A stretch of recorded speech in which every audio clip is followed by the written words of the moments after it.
Assalamualaikum warahmatullahi wabarakatuh.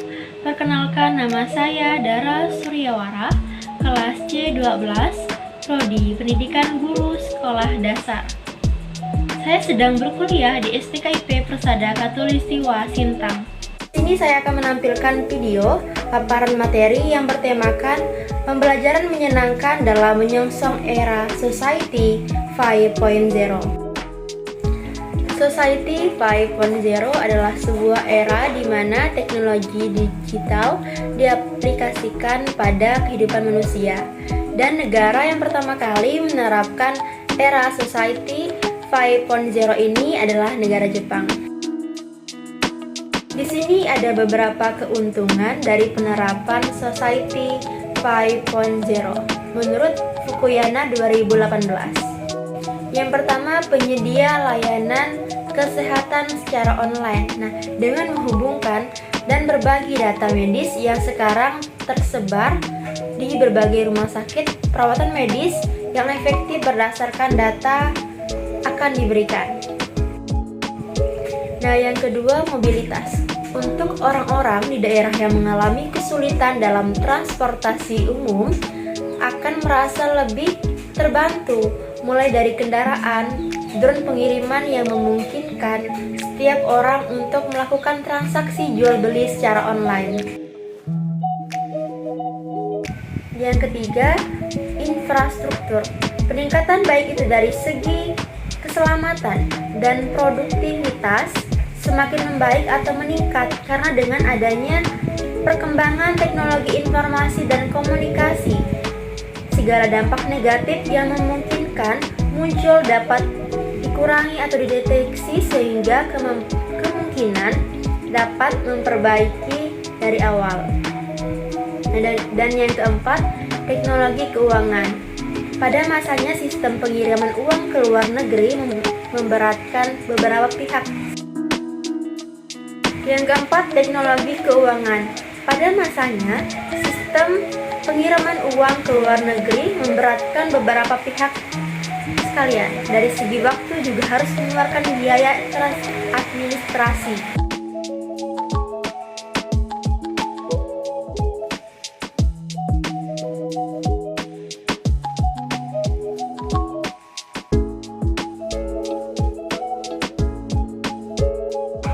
Selanjutnya ada pembelajaran.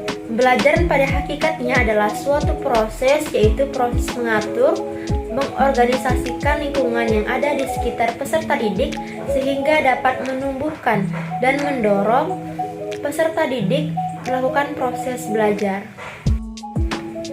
Menurut Undang-Undang Republik Indonesia Nomor 20 Tahun 2003 tentang Sistem Pendidikan Nasional, bahwa pembelajaran adalah proses interaksi pendidik dengan peserta didik dan sumber belajar yang berlangsung dalam suatu lingkungan belajar. Berdasarkan hal tersebut, dapat dikatakan bahwa secara nasional, pembelajaran dipandang sebagai suatu proses interaksi yang melibatkan komponen-komponen utama, yaitu peserta didik, pendidik, dan sumber belajar yang berlangsung dalam suatu lingkungan belajar. Maka dapat dikatakan dengan proses pembelajaran adalah suatu sistem yang melibatkan satu kesatuan komponen yang saling berkaitan dan saling berinteraksi untuk mencapai suatu hasil yang diharapkan secara optimal sesuai dengan tujuan yang telah ditetapkan. Oleh karena itu, maka pembelajaran merupakan tindakan eksternal dari belajar, sedangkan belajar adalah tindakan internal dari pembelajaran. Berdasarkan definisi belajar, dapat dikatakan bahwa belajar adalah proses mengubah tingkah laku yang dipengaruhi oleh faktor internal dan eksternal. Belajar akan membawa perubahan-perubahan pada individu yang belajar. Perubahan yang terjadi tidak hanya berkaitan dengan penambahan ilmu pengetahuan, tetapi juga dari segi kecakapan, keterampilan, sikap, pengertian, harga diri, minat, watak, dan penyesuaian diri. Jadi dapat disimpulkan bahwa dalam kegiatan pembelajaran dilakukan oleh dua orang pelaku, yaitu pendidik dan peserta didik. perilaku pendidik adalah mengajar dan perilaku peserta didik adalah belajar. Perilaku mengajar dan perilaku belajar tersebut tidak terlepas dari bahan ajar. Selanjutnya, pembelajaran yang menyenangkan di era Society 5.0. Menghadirkan pembelajaran yang menyenangkan tentunya tidak terlepas dari adanya seorang pendidik yang kreatif. Apalagi pada masa seperti ini, sekarang ini di mana kegiatan pembelajaran dituntut untuk dihadirkan dengan metode pembelajaran secara daring atau online. Menurut Undang-Undang Nomor 14 Tahun 2005 tentang guru dan dosen dijelaskan sebagai pendidik profesional dengan tugas utama mendidik, mengajar, membimbing, mengarahkan, melatih, menilai dan mengevaluasi peserta didik pada pendidik anak usia dini, jalur formal, pendidikan dasar dan pendidikan menengah. Berdasarkan hal tersebut dapat dikatakan bahwa seorang pendidik mempunyai peranan sebagai pembimbing karena pendidiklah yang akan mengarahkan kegiatan belajar. Dalam kaitannya dengan Society 5.0, pendidik tentunya diharapkan mampu menghadirkan pembelajaran yang menyenangkan dengan memanfaatkan perkembangan teknologi.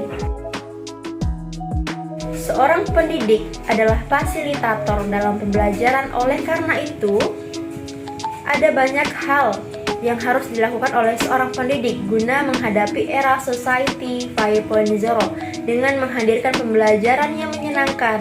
Dengan melakukan tahapan-tahapan sebagai berikut. Yang pertama, mempersiapkan diri. Nah, sebagai seorang pendidik, dalam menciptakan pembelajaran yang menyenangkan, tentunya harus mempersiapkan diri terlebih dahulu, baik itu dalam segi pengetahuan maupun keahlian dalam menggunakan perangkat pembelajaran dan aplikasi pembelajaran yang terus berkembang sesuai kemajuan zaman.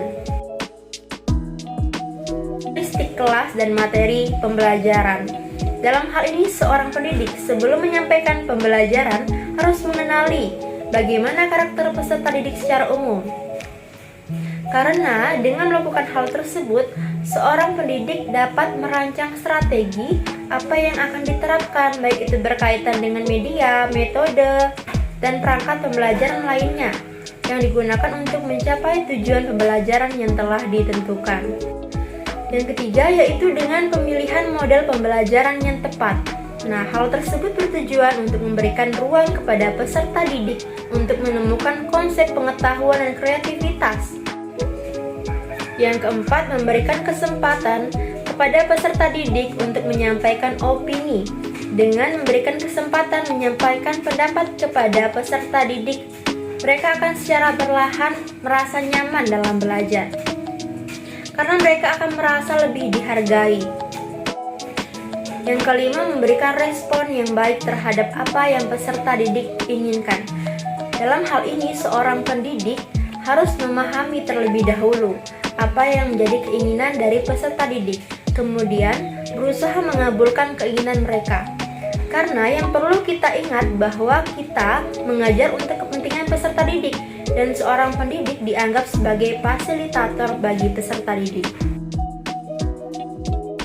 Untuk mewujudkan atau mempersiapkan era Society 5.0 dalam kegiatan pembelajaran peserta didik, tidak cukup hanya sebatas memahami atau diberikan sebuah teori saja, tetapi peserta didik harus disiapkan untuk mampu berpikir kritis dan konstruktif, sehingga pembelajaran yang menyenangkan dapat tercipta. Itu saja paparan materi dari saya. Saya ucapkan terima kasih. Wassalamualaikum warahmatullahi wabarakatuh.